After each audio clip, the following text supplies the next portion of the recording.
Anaan na sa St. Peter ang patayng lawas sa 56 anyos nga broadcaster nga si Maria Vilma Rodriguez nga gipusil patay sa barangay Tumaga, Zamboanga City bandang alas 8 sa gabi niadtong Oktubre 22, 2024. Subay sa inisyal nga investigasyon, naglingkod lang ang biktima gawas sa ilang balay kauban iyang inahan pag-umangkon og igsuon sa dihang adunay usa ka lalaking miabot ug kalit nga gipusil ang biktima sa ikatulo ka higayon. Gisulayan pa og dala sa ospital ang biktima apan gideklara kining dead on arrival. Nasikop na sab sa kapulisan atol sa follow-up operation ang suspect nga giilang usa ka 33 anyos ug mismong pagumangkon og silingan ra sa biktima. Kagahapon una nang nagpagawas og pahayag ang National Union of Journalists of the Philippines Zamboanga Chapter ug Presidential Communications Office nga gikondina ang nahitabong krimen. Giklaro sab sa PRO9 nga dili konektado sa trabaho sa biktima ang krimen. Sumala ni PRO9 spokesperson Police Colonel Helen Galvez, personal grudge ug away pamilya ang nakitang motibo sa pagpatay.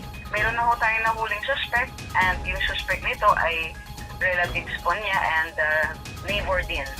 And lumalabas sa ating investigation, ito po yung may personal grudge na ang motibo niya ng pagpatay dito. Kasi may mga alitan sila lately and prior to that, mayroon din pong threat coming from the subject also.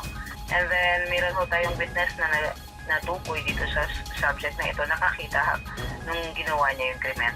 Naka-recover ang mga pulis og usa ka basyo sa bala sa gituhang .38 nga revolver. Anaan na sa prisuhan ang suspect. Shiny Bulyaser, Newsline Philippines, stay safe!